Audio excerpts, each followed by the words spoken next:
Lies, lies, and more lies. We've been told throughout this whole pandemic that it's almost impossible for antibodies to protect you, that when you get sick from the virus, one of the things you'll have happen is that the antibodies will just flee from your body and somehow won't be there to protect you. So let's dive into this, because one of the things this study found is that kids who had mild COVID still have antibodies months later.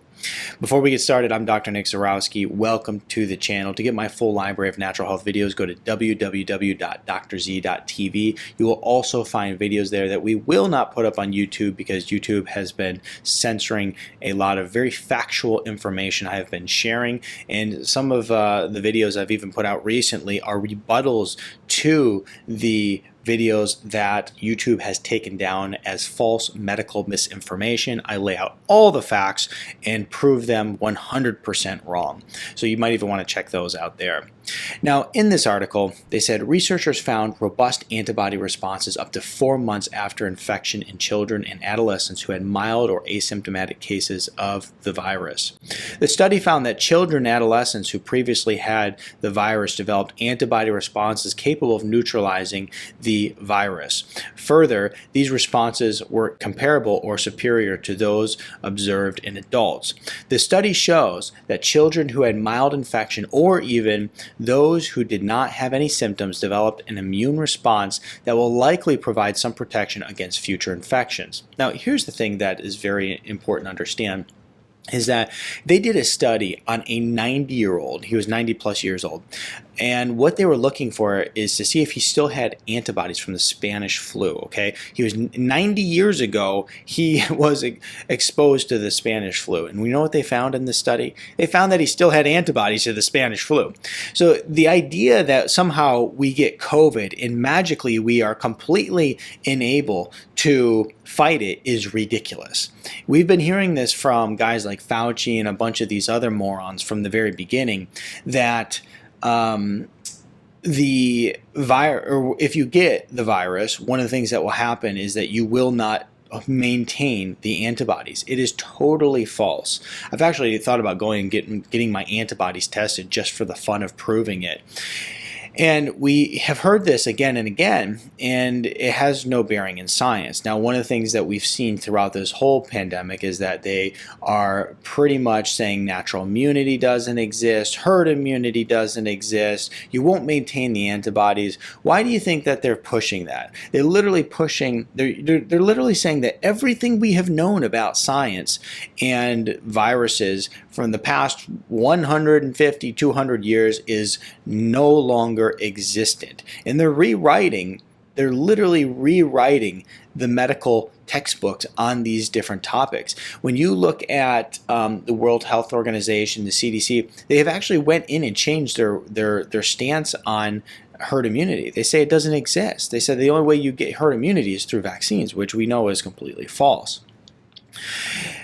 As we look back at this article, the researchers evaluated the virus-specific immune responses in 69 children and adolescents with ages ranging from 2 months old to 21 years old. The median age of the participants was 11 and a half years, and 51% were female. The researchers measured the antibody responses among the children and adolescents with asymptomatic and mild symptomatic viral infection, and found that the antibody response didn't differ based on the presence of symptoms. The virus neutralizing antibodies remained detectable in the majority of the participants up to 4 months after the infection. Okay, and a lot of these studies we see, we keep saying, oh, it's up to 4 months. It doesn't mean that it ended at 4 months. It just means that that's when the study was done. Okay, so if they did the study 50 years from now, they would probably say something along the lines where the antibodies remained up to 50 years, but we just have a short duration of time in which a lot of these studies have been produced. The researchers also compared the children's immune response to those of adults. They found that all children, regardless of age group, had equivalent or slightly higher levels of antibodies than adults at 2 months and 4 months after the acute infection. And the study says, and they quote, most studies of the immune responses of children to the virus have focused on patients hospitalized for severe viral infections of the recent pandemic. Guys, and you can see I'm trying to dance around the words here a little bit just so this video doesn't get censored. Or multi-system inflammatory syndrome in children, or have assessed immunity only during acute infection. Our study provides important information that the virus-specific immune response, regardless of disease severity, may decline over time more slowly in children than adolescents. And you can find this in JCI Insight, okay? So basically, as we look at this, I work with patients every day who are fed up beyond belief to the schools, who are terrified that that children are just going to start falling over in the halls due to COVID. That is a completely false narrative that has no scientific backing, and I'm tired of hearing follow the science. I'm telling you, these politicians in white coats who are claiming to be medical professionals and healthcare professionals, they aren't following any science. They're just following the whims of politics. I mean, literally, if you believe these people at this point, I don't know what to tell you. I don't know that anybody can help you. I mean, they lie and they lie and they lie some more. The idea that, you had like the American Pediatric Association, who's supposed to be the experts on kids, says, yeah, kids should be in school. They should be doing learning like face-to-face. And then you have political organizations, which are nothing more like the CDC, which is nothing more than a political arm of the government at this point. They're not worried about disease. They're worried about making political decisions. They're saying no, kids shouldn't be in school. I mean, it's ridiculous. And parents are fed up. Parents are fed up with school boards. Parents are really, really fed up. And this is something that's very frustrating to see, like this whole war on what children should be doing based off of the data. Children literally have no risk of dying unless they have some sort of severe condition.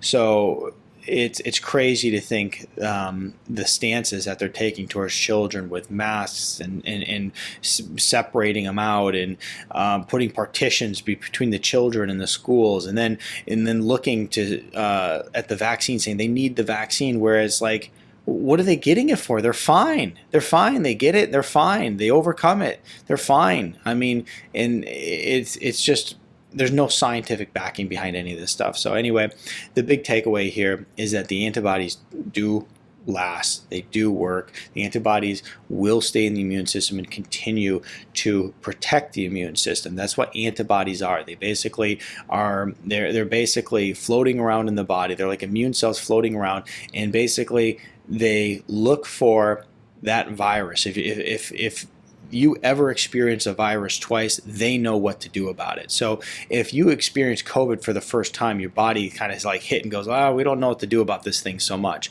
The second time, it's like, oh, we're ready to fight. Like, let's do this. They're ready for war. And so then your body reacts more rapidly at that point. And adults have this. Like I said, there was a guy who had the Spanish flu. 90 years later, still had the antibodies from it. And overall, when it comes to children, I mean, you should protect your children the same way that you protect yourself. We're human beings created with the same biology. The same things are necessary. Taking the vitamin D, making sure that your kids have adequate vitamin C, all the different vitamins and nutrients that boost their immune system and do it naturally. And I'll put links in the description to the powerful immune boosting packets that so many people have swarmed to during this time in order to keep their immune system healthy. So let me know in the comments what you think, and I'll see you in the next video.